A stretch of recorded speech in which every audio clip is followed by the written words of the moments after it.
lanjutin aja kamu Suneo. Jadi tanggapin mungkin Kita mulai ya sesi keduanya ya. Kita mulai ya.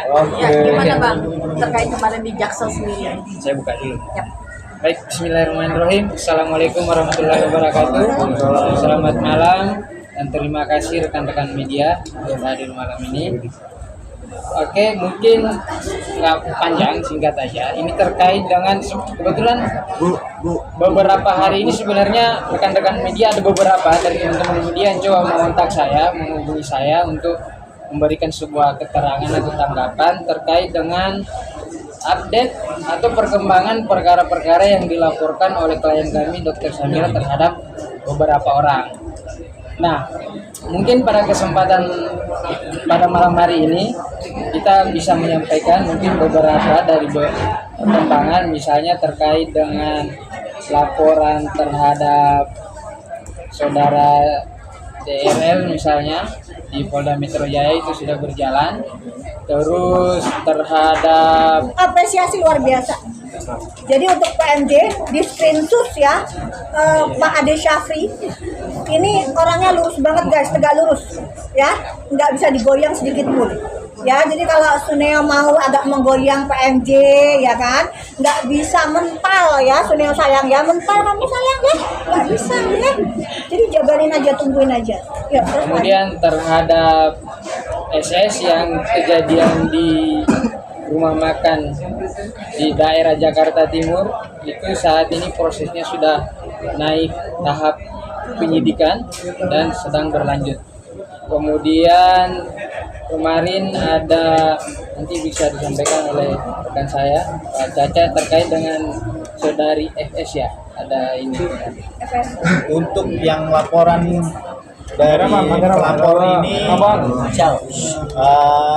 dari Doktif terkait dengan laporan FS, alhamdulillah laporan kita diterima oleh tim dari Polda Metro Jaya yang saat ini mungkin yang kita berharap pada tim penyidik tentunya untuk dapat secepatnya untuk dapat dihandle atau dilakukan pemeriksaan terhadap FS berdasarkan dengan apa yang sudah kita berikan pada penyidik, bukti-bukti sementara yang telah kita serahkan.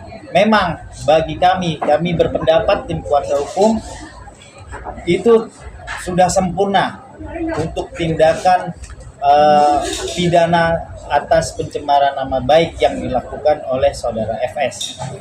Untuk itu kami selaku kuasa hukum Dr. Samira, Doktif, dan Doktif juga sendiri berharap kepada tim penyidik tentunya agar dapat segera meminta keterangan, memanggil kepada FS, baik juga dari saksi-saksi dari kami sebagai pelapor untuk dimintai keterangannya.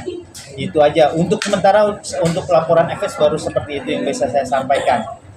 Selanjutnya kita juga ada laporan di Krimsus Polda Metro Jaya terkait dengan laporan Doktif kepada saudara AS. Boker, udah boker aja. Boker. Dan ini kebetulan kita sudah mendapatkan informasi dari tim penyidik bahwa saudara FS AS ini boker ini sudah dilakukan pemanggilan. Sudah dipanggil ya guys? Sudah dipanggil, beliau sudah dipanggil untuk menghadap penyidik untuk dimintai keterangannya. Tapi saya ingin meminta kepada tim penyidik bahwa dalil yang dia pergunakan untuk melakukan pemberian obat etiket biru yang dikeluarkan oleh Boker ini harap dapat dipertegas kembali apakah dasarnya yang dipakai. Intinya gini ya guys, dugaan pelanggarannya itu kuat banget, itu aja ya. Iya, dugaan pelanggarannya kuat banget karena sudah melanggar undang-undang kesehatan. Ini seperti itu aja. Apa yang dilakukan dengan memberikan obat etiket biru itu tidak sama sekali sebagaimana yang diatur oleh Permenkes. Itu aja dulu. Ya, itu aja. Kalau terkait laporan terhadap DRL di Polda itu udah sejauh mana sih? Itu tahapnya sudah dalam penyidikan ya. Kamera bang, kamera bang. Terkait dengan laporan klien kami, terkait dengan laporan klien kami, Dokter Samira terhadap saudara DRL di Polda Metro Jaya itu mengenai beberapa produk. Maaf, saya ralat ya, saya ulangi. Terhadap laporan klien kami, Dokter Samira, itu terkait dengan beberapa produk ya, misalnya DNA salmon, white tomato, dan ada stem cell. Ini terlapornya dalam lidik ya, kami kira terlapornya dalam lidik, tapi produk ini, ketiga produk ini diduga kuat adalah produk milik Dokter DRL. Nah, itu tahapannya sekarang berada dalam proses penyidikan. Oke, sebagaimana kita ketahui, proses penyidikan itu setelah adanya penyelidikan. Penyelidikan ini kan bertujuan untuk melakukan upaya-upaya penelusuran untuk menentukan apakah ada tindak pidana terhadap yang dilaporkan. Setelah itu disimpulkan bahwa betul ada tindak pidana, maka tahapannya ditingkatkan ke penyidikan. Nah, penyidikan ini adalah upaya-upaya oleh penyidik untuk mengumpulkan alat-alat bukti sehingga bisa dilimpahkan nantinya kepada kejaksaan untuk dilakukan penuntutan. Seperti itu prosedurnya. Dan saat ini berada dalam penyidikan. Oke, ada pertanyaan lain? Kemarin kan sempat ngobrol juga nih kalau kejutan apa nanti ya? Ya kalau kejutan diomongin sekarang nggak kejutan. Mungkin apakah ada yang berbaju orange juga seperti apa? Dokter sih harapannya ke situ ya, tapi kita lihat aja karena kan orang ini terkenal dengan kebal hukum ya, linknya juga luar biasa. Makanya dokter itu bisa melawan hanya satu. Karena kalau kekuatan uang dokter jelas nggak bisa ya. Tapi kekuatan netizen, no viral no justice. Jadi hanya netizen aja yang bisa membuat keadilan ini semakin tampak nyata. Kalau dokter kan hanya melemparkan fakta, ya. Tapi untuk melawan kekuasaan uang itu nggak mungkin. Tapi dokter yakin aparat ini nggak bisa disenggol-senggol, tegak lurus. Ya, jadi dokter apresiasi salah satunya kepada Bapak Kapolres Palembang, Pak Haryo.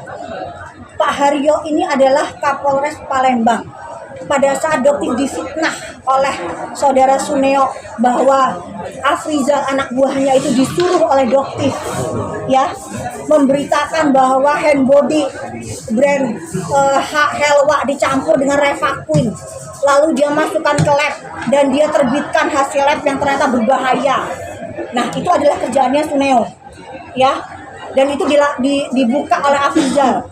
Tetapi Suneo bilang kalau Afrizal itu bicara karena atas suruhan dokter. Padahal kasus Afrizal itu di tahun 2022 dan dokter baru muncul di tahun 2024.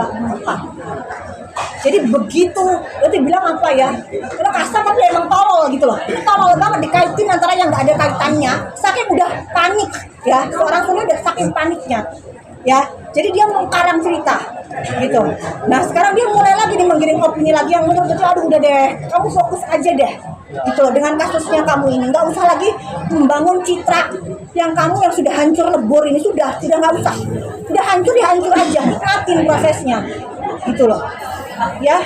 Udah, kalau misalnya nanti sebentar lagi insya Allah akan jadi tersangka ya, terus nanti kamu diangkut karena ancamannya di atas 5 tahun ya Pak Adi ya.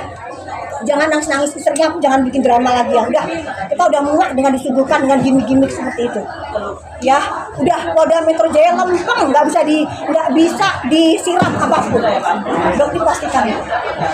Niatnya menuntut kayak penjarain DRL ya. Sesuai dengan keadilan aja, bukan menjarakan. Keadilan ditegakkan seperti itu. Postingan transparan gimana dok? Ya silahkan dibuktikan. Sama seperti pada saat RG bilang dokter itu dibayar untuk membattle antara produk dia dengan produk dari Hanasui. Dokter katakan Reza Gladys kamu adalah penipu, pembohong, tukang fitnah.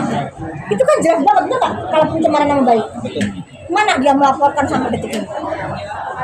Ya, jadi hanya giringan opini yang bisa mereka lakukan. Silahkan. Terkait katanya dokter meminta uang 2 juta Singapura oleh Tunggu di persidangan. Tunggu di persidangan. Dokter akan buka. Semua. Terkait dokter juga diajak sumpah oleh suaminya RG. Sumpah pocong itu sumpah musyrik ya. Dokter nggak akan melakukan. Dokter melakukan sumpah di bawah Al-Quran di depan persidangan, di depan yang mulia hakim. Dia aja bisa ngeles loh, ingat nggak? Dibilang kena Sarno nggak? Enggak.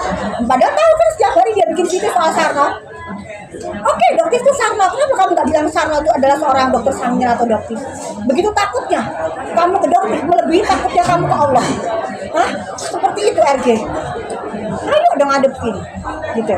Jangan karena kamu di depan hakim bisa membuka Al-Quran, kamu takut menyebutkan bahwa oh Sarno itu maksud saya adalah dokter detektif, dokter Samira. Kenapa kamu jadi berubah begitu? Hah? Itu aja kalian sudah bisa menilai apakah RG ini bisa dipercaya atau hanya omong kosong gitu. Ini karakter orang di depan persidangan itu kelihatan banget guys gitu loh. Dia udah terbiasa melakukan kebohongan gitu, udah terbiasa banget ya. Nanti kita tunggu di persidangan, oke? Berarti dokter membantah ya isu yang dokter minta uang 2 juta itu. Kita lihat di persidangan. Itu materi Itu materi persidangan. Yang Itu jelas, adalah materi persidangan. yang jelas begini ke teman-teman, bahwa apa yang dilakukan oleh RG ataupun teman-temannya yang satu lingkaran, saya bilangnya seperti itu, yang satu circle, Gantikus. ya geng tikus, itu sebenarnya sekarang ini hanya untuk penggiringan opini, opini yang jelek, yang menjatuhkan martabat doktif, agar di mata masyarakat itu nama beliau tercemar. Yang padahal sampai detik ini doktif ini bekerja selalu melakukan untuk masyarakat, selalu ingin memberi edukasi, memberitahukan apa yang benar dan apa yang salah, sehingga masyarakat itu terbuka matanya terhadap apapun skincare yang ada dijual oleh yang ada di pasaran saat ini. Jangan mudah percaya dengan penjual skincare yang fleksibel. Ingat ya, meskipun itu dokter. Begitupun dengan dokter. Kalian jangan percaya, oh dokter itu dokter, jualan skincare pasti bagus. Dokter nggak pernah bilang loh produk dokter itu paling bagus. Ya, kenapa skincare itu cocok-cocokan guys? Belum tentu. Bahkan mungkin yang namanya Hanasui lah, Viva lah, atau brand-brand lain cocok buat kalian lebih murah, kenapa enggak? Gitu loh. Itu yang dokter jelaskan ke kalian. Jangan sampai ada dokter yang menggunakan profesi nama dokternya dengan modal produk skincare 70.000 isi 6 tuh warga 456 balonku ada 3 ya kan, ada lagunya tuh ya kan, hijau merah dan abu gitu kan, dengan modal 70.000 dijual 1.500.000 gitu ya. Oke. Kalau ada yang mau nanya lagi terus wawancara lagi. Bang, sini bang, Usah. satu, dua, tiga. Karena